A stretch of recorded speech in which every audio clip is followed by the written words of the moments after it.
Hello and welcome. For today's video we're going to craft this Sun Goddess Sulis Pendant. We're going to be using some raw copper wire and some beads, as well as an off-centre donut or Taurus style bead. So I've chosen to work with an 18mm amethyst like the one in the demonstration piece. I've also got a couple of different gauges of raw copper wire.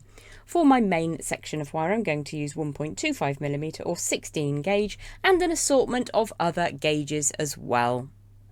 I'm going to start with a 12-inch length of 1.25mm or 16 gauge wire. I'm working with raw copper because it always makes me think of the sun, and we're honouring the goddess Sulis, which is an ancient British goddess of the sun. So 1.25mm is approximately 16 gauge. It's a nice sturdy wire. It's going to be our base wire for today's project. As it's incredibly warm today, it doesn't take much to get that to sit nice and smooth and straight. Now I'm going to be using a pair of Gemhawk's weaving rods. These are available via the link in the video description. These are approximately 1mm across, but you could use 1mm, 1.25 or even 1.5mm rods. If you don't have the weaving rods, you can always grab some lengths of wire. I recommend about 4 inches in length. Make sure that they're really nice and straight. We're also going to be using some 0.6mm gauge wire to create the sun design. Now this is vaguely based on my Blazing Sun tutorial. If you want to check that out, you can have a quick look. I will pop a link into the video in the description, as well as a little card for you to follow later. So what I'm going to do is unspool a couple of inches of wire from this reel. That's 0.6mm or 22 gauge. And I'm just going to work directly from that reel. I'm just going to smooth through the first couple of inches of wire, and I'm going to start just around about 2 inches from the centre of that heavier gauge wire. I'm going to start off by wrapping 4 times around that heavier wire, and then I'm going to trim away opposite to where my wire is coming. I've got 4 wraps there, so I'm just going to trim that last little bit away, pop that into the melt pot, and then make sure that the end of that wire is smooth against that core or base wire. So what I want is for the cut end to be opposite to where the wire is coming away, so you can either flip the wire around or you can very gently pull that away. We do need to be about 2 inches from the centre of that core wire. What I'm going to do now is to flip that over in the opposite direction. This is just how it best works for me. To create our weave, what I'm going to do is to now wrap around the base wire and one of my weaving rods. So I'm going to draw that wire all the way around and then underneath. So your base wire is going to be closest to you and the weaving rods are further away.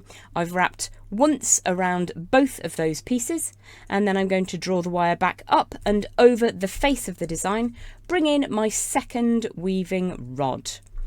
So just holding that into position, I'm going to make sure all of those weaves are nice and taut. As I bring the wire over the top, all the way round underneath and back underneath the base of the base wire, I'm going to make sure that I don't pull the rods nor that base wire too tightly together. I want to enable myself easy access between each of those items, so that when I bring the wire up over the front, I can very easily slot that down between the upper and the lower weaving rods. I'm going to push that wire over and draw it firmly across the back of the design and all the way round underneath.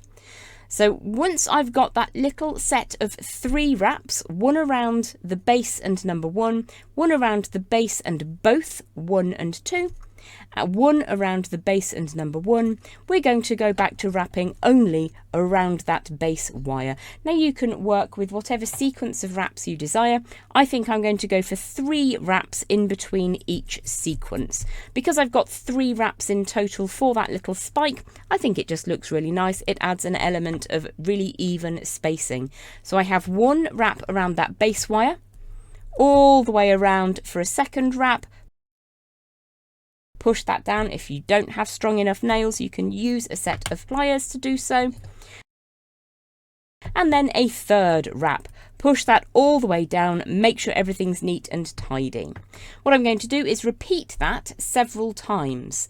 Now, I do have a tutorial dedicated to the spike weave, and I did that as a rewind video a few months ago, so it's significantly condensed. If you want to check that out, I'll pop a card here for you to have a look at and a link in the description.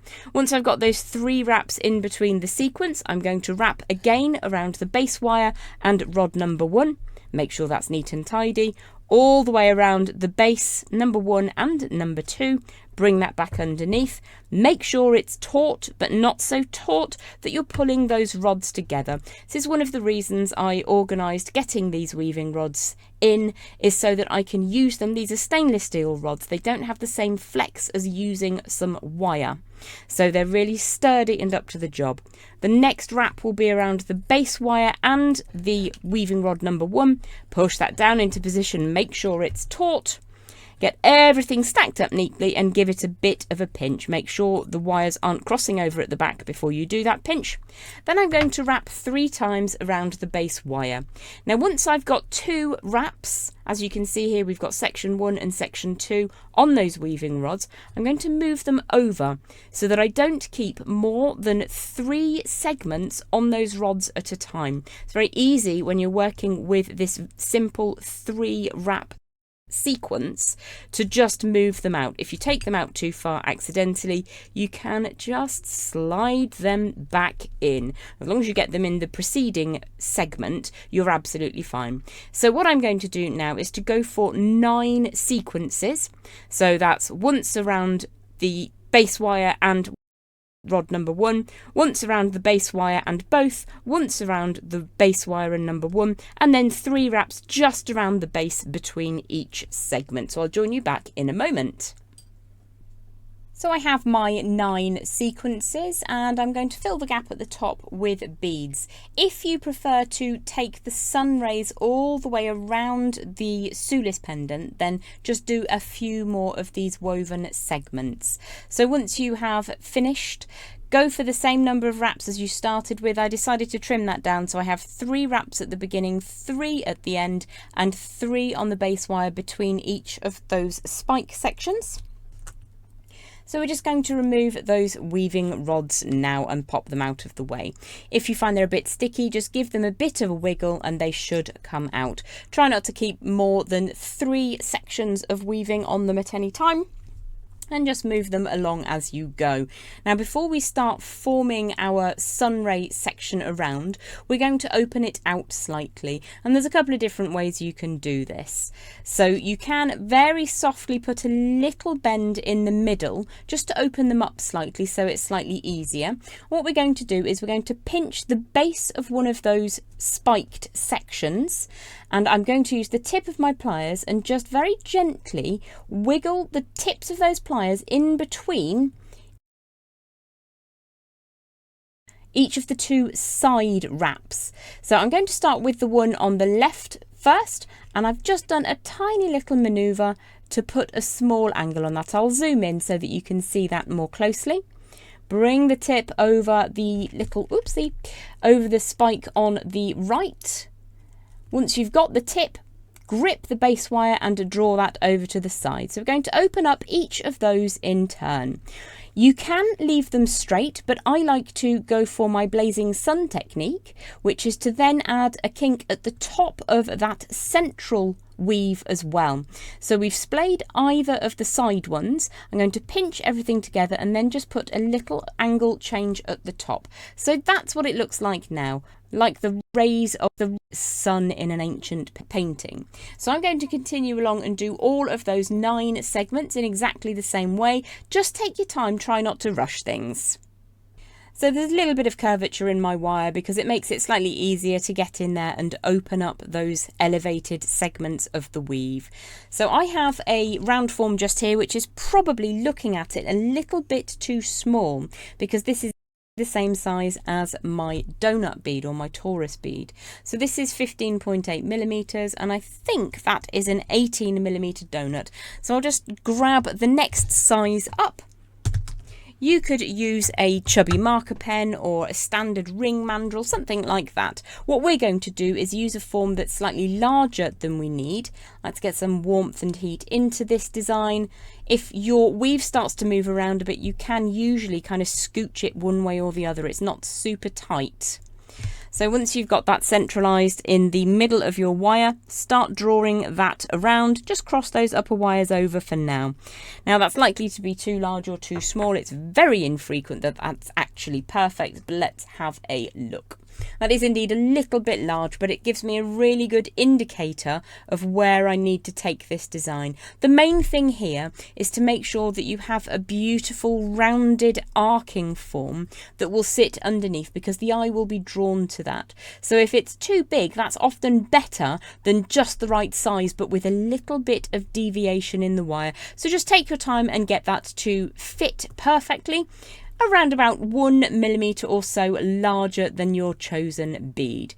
Once you've got that form fitted, we're going to see if we need to add any beads onto the shoulders. Now I have some beautiful 4mm raw copper beads, which have got a really nice large drill aperture through them. I'm going to start by adding 3 onto either side, and I have another spare 2 prepared just in case I need to add them in. I would rather go for 3 on either side, however, because we have that lovely number 3 all the way through this Sun Goddess Sulis Pendant. We've got 3 sections to each wrap, and we've got 3 wraps between them. So let's have a look and see what that looks like. I think by the time we've added those shoulder wires in, 3 on either side is going to be perfect. So I'm going to take a few minutes just to form this so that it fits really beautifully around the outside of my donut or torus bead, and I'll join you back in a second. The next thing we're going to do is to put some shoulders into the design. We're trying to keep that as centralised as possible. You can flip it over if it's easier for you, especially if you're stronger on one side than the other. I'm definitely right hand dominant. Let's push that wire up, and we're looking to leave a little gap in the middle because we're going to be adding some more wire in just a moment. Making sure that the gap between the last bead and that upright bend is the same on both sides is really important if you want the design to look balanced. However, if you do get it slightly wrong, don't forget that this weave will move a little if you need it to. Once you're happy that the bead is going to sit nicely in the centre of the design and you've left enough room for extra wires, make sure everything is exactly where you want it to be. Then refine those bends so that they're nice and square, proper little right angles. Whichever way works best for you and whichever pliers you're most comfortable with, make sure that those bends are good and solid. Check that you've got the same gap on either side, and then we'll move on to the next step. Now with this design, like many of the designs I bring to you on YouTube, I played around with a whole bunch of different ways of adding this bead into the design. I tried a lark's head knot with a lighter wire. I tried making a setting with cord. I tried a heavier wire with a simple loop. To be honest, it didn't look great. So what we've come up with instead is a way to create a little bonus tutorial within today's video, which is a 4-wire bail. To do that, we're going to add in a wire to hold our bead in position. I'm using 0.8mm gauge wire, which is 20 gauge. It's approximately around about an 8-inch length, and as always, I'm working with raw copper.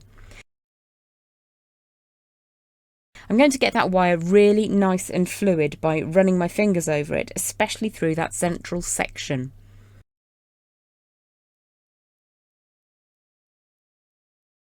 Once you're ready to proceed, add the bead onto the wire and find the exact halfway point. Fold the wire in half and bring those 2 strands up.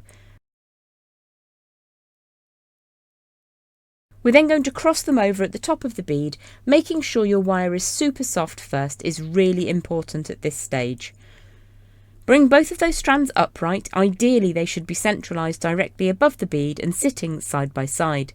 The bend happens one on top of the other if you look at it from the side, but from the front they're sitting neatly side by side. I'm just going to warm through this wire a couple more times to make sure that it's really lovely and fluid, and then we'll drop it into the design. What we're aiming for is 2 pieces of the finer 0.8mm 20 gauge wire coming up through the middle, with the 2 heavier wires sitting around the outside. Before we proceed, just take a moment to check that everything is exactly where you want it to be.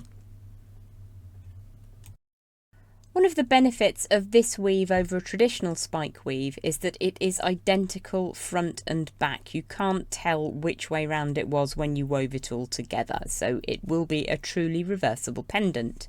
The next thing we're going to do is to start bringing the two pieces together. So you've got your two finer wires side by side. I've allowed them to sit for a minute just to firm up ever so slightly. We're now going to add in some more wire directly from the reel. This is 0.4mm or 26 gauge, and I'm going to start off by just weaving together the left and right uprights on the part that holds that off-center Taurus bead. So I'm going to start by spinning 3 times around one of those wires. If it's easier for you to cut a little bit away rather than to be thrifty, then please do that. Let's grab those flush cutters and get a really nice, neat finish on that wire, making sure that you cut the right bit and make sure there are no sticky uppy parts. So I'm going to ensure that that sits down flush against that heavier core wire. And then I'm going to draw this all the way down towards the base. So just make sure that they're sitting really neatly side by side and you don't have any sticky uppy bits. There is a sticky uppy bit there. So before we proceed, I will take a second to just smooth that down. So we've got those two wires that are sitting side by side. You can see on top in this orientation, side by side in this orientation. I've got 3 wraps around one side. The wire is coming away underneath, so I'm going to draw that up the centre and do just one section of a traditional figure of 8 weave. So 3 times on one side, switch to the opposite direction, 3 times on the other side. In doing this, we're starting our sequence of the 4 wire bail wrap, but we're also very neatly and firmly ensuring that this is secure. So you've got those two sides joined together in the middle. We want them to run parallel, but it will just take a tiny gap down at the base to ensure that sits right. Now my finer wire is coming off the top of the right hand wire. So I'm going to bring this into the design. Allow that to sit pretty much where I want it to finish up. Pinch everything together. Now I have 3 wraps on the right hand thin upright, so I'm going to do 1 wrap around both the thin right hand upright and the thick right hand upright. If it helps, I'm just going to splay them apart up at the top so you can more easily identify which is which.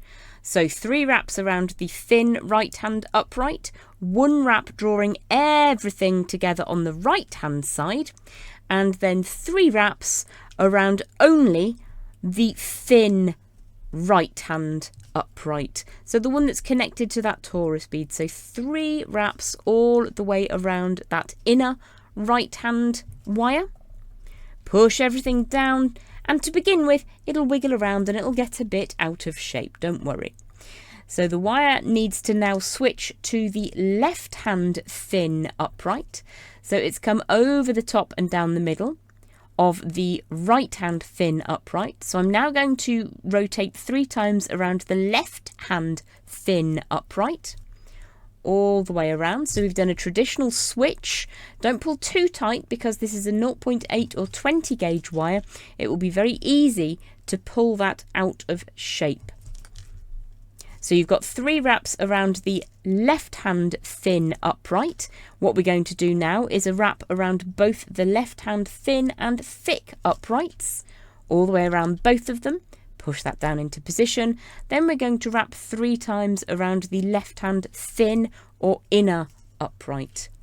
So 1 down through the middle, 2, again don't pull too tightly, and then 3 all the way down through the middle. You've got 3 visible wraps, and you can see we're starting to work on a weave. This is one that I introduced when I worked on TV way back in the day. So you've got 3 wraps on the left hand upright, so we're going to come down the middle, do 3 wraps on the right hand inner or thin upright. Again, it's a thinner wire than a bail is often made of, so don't pull too hard. If you're putting pressure, you need to do it really close and support the whole thing with your nail. 3 wraps around the inner or thin upright right hand wire, one wrap around both right hand wires. All the way around it goes. Push that wire down into position, and then we're going to wrap 3 times around the inner right hand wire. So continue for 1.5 inches or so, however much you think you'll need to generate a bail of your chosen size. So I'm just going to push that down, take a look at that sequence.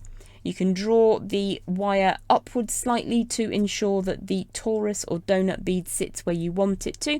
Just check everything is all in position and continue along your way. Try not to let the wires splay out too far. The only reason I splayed them out is so that you could see which wire was which. So keep going. I would recommend around about 1.5 inches to 1.25 inches, which will be plenty for a lovely 4-wire bail. I've continued with my 4-wire bail weave, probably a little further than I needed to. I'll be honest with you, I was watching a Netflix show. It's a really good one, so I got a little bit involved and went a little bit far. Anyway, what we're going to do now is to grip across the base of the bail, just above those 2 shoulder bends, making sure that those shoulders are equal and opposite. I'm going to grip with my flat pliers. Now, these are great pliers to have. They're flat all the way along, from the base where the box joint is to the tip of the plier, which means that when I create the bend by pushing forwards here, it's only about 45-degree angle, it means that it doesn't deviate, it doesn't have a weird shape to it. So we're going to create a bail now. I had anticipated using this teeny tiny piece of dowel, which is 1/4 inch, to create the bail, but because I've woven so far, might need a slightly bigger one. So that's just the way it is. I could of course undo it, but you know, it's quite a neat weave, so we won't do that. So I'm going to bend that all the way around and bring those wires down to the rear of the design. So they're just sitting neatly behind where that angle change occurs, where we just made that bend. If you need to, you can roll them a little bit further over. Just be mindful that you don't kind of push the weave around when you do make that maneuver. So what I'm going to do is bring that forwards slightly more, so it's more like a 90-degree angle now, and just push that again so that where the weave ends meets that angle change, just so that the whole bail is nicely woven. So what we're going to do is we're going to take the thinner wires, the central wires, just warm them through and bring them up and out of the way for a second. We'll be using them in a moment, but I just want to get them out of the way for a sec. We need to see what it is that we're doing. So this is the rear of the design. We're going to take the 2 thinner wires down either side. If I show you from the front, we're going to bring them through just either side of where we attached that off-center torus or donut bead. So they're going to come up inside where the last bead of the sequence is, and in between that bead and the point at which we attach the torus bead. So what we're going to do is very gently splay out the heavier wires. We'll take one of those thinner, the inner wires, and push that all the way through. So it's going to go between the torus itself and the frame. So because we're using that finer wire, you can see that will just come through really nicely. What I might do is push the other one through on the other side as well. You can take it down the side like so, and both of those will need to come up between the last bead and the torus connection point. So if we flip to the front, draw the bail closed, you can just pinch that very gently until it sits closed, and what we're going to do is to fill the gap between the last bead in the sequence and the change in angle, that right angle at the shoulder of the design. So it's a little tricky to see. Let me just grab a piece of white paper, and I pop that behind. You can see the wire has come up exactly at that angle change. So what I'm going to do is to bring this around to fill the gap here. It also makes a really nice strong bail. Let's get rid of that. I will use that for notes later. So if I show you sideways, this is the thinner wire that's closest to this side. I just need to make sure that's really firmly in position. And what you can do is trim it if you need to, but I'm unwilling to do that until I know how many times that's going to wrap around. So it's a little bit fiddly to get it to show on camera. It's not fiddly to do. So just pull that really, really neatly into position. Again, bring that through as many times as you need to, pushing it between the last bead in the sequence and the shoulder of the design. So I've got 3 wraps on this side. I'll do the same on the other side, and then I'll take a stab at getting a 4th wrap through once I know that everything is equal and opposite. So I'm just going to do that off camera and join you back in a second. It's a case of chasing the wire all the way around, up inside between the torus and the frame, and repeating what we did on the first side. I've just popped the bail back onto the wooden mandrel just to keep it nice and rounded as we work. I managed to get 3 wraps with that finer 0.8 or 20 gauge wire on either side of the shoulders, and it just keeps the beads neatly in position, although they do still spin if that is something that you enjoy. Let's have a look at the back of the design now. So we've got these 2 long wires to use, and we're going to ensure that we have a really strong piece of jewellery that will last for ages. What we're going to do is to pick one of the wires, draw it round to the side, and we're going to wrap that over the front and fill with 1 wrap. So let's just push the other one out of the way for a second. It's much better if you warm the wire first, and in that way, if you need to do something else with it, you'll be able to move it around. So keep your bail nice and rounded. We're going to just warm through this wire. It's seen some action now. It's had lots of work done, and it's got just a little bit tense. So what we need to do is bring it round to the side, across the front as straight as possible, and then round to the back. So I'm just going to leave that sitting there for a moment whilst I decide exactly what it is I want to do. So if I bring that over the front one more time and give it a bit of a squish, being mindful of our connection point to that lovely off-centre torus or donut bead, a little bit of a squish, we've set that into position. So with the second wire that's coming off the back of that bail, I'm just going to draw that to the front now. And I'm going to bring it across the front above the other wrap that we've created. Bring everything together. So what I'm going to do now is to trim both of these tails to the same length and generate 2 spirals to move off in opposite directions. So what I might do is use the slightly longer one to estimate how long a length of wire I want remaining, and then I'll use that scrap piece of wire to measure the distance of that length of wire that sticks out to the side. So, and let's flip that over to the other side, pop that into the same position that we did, which was on the side of that neck section. And in that way, you can use a piece of scrap wire as your ruler. So we now have 2 pieces of wire moving in opposite directions. Heavy wire is a little bit expensive, so I'm going to keep that to make a spiral with later. It's going into the scrap pot for more thrifty projects later. And then what we're going to do is to generate some spirals to sit over the face of the design. So just make sure that everything is centralized and looking good. So the upper of those 2 wires moving in opposite directions, I'm going to coil so that it moves upwards as well. I'm going to use my memory wire finishing pliers to generate about 1/2 to 3/4 of a circle before moving on to my flat facing, my bent chain nose pliers to generate a spiral that's going to sit over the top of my design. Now you don't have to have spirals if you don't want to. You can simply take that wire to the rear of the design and push it down. I quite like how they look. So once I've got that spiral centralized to the bail, I'm just going to push it back against the bail. The other one is going to be spiraled downwards towards that torus. So again, creating between 1/2 and 3/4 of a circle. Give it a little bit of a warm through if it's become tense, and then continue to spiral that downwards. If you find it tricky because all of the design is in the way, you can spiral that slightly more forwards. Just make your life as easy as possible, especially on a toasty day like today. So bring that all the way to the centre of the design. I'm gripping the neck of the bail to make sure that nothing moves. Get that to be equal and opposite to the spiral we just crafted, and then you can push that down over the connection point. And I do hope that you've enjoyed the Sun Goddess Sulis Pendant design. Thanks very much for watching. This is the Gemhawks YouTube channel.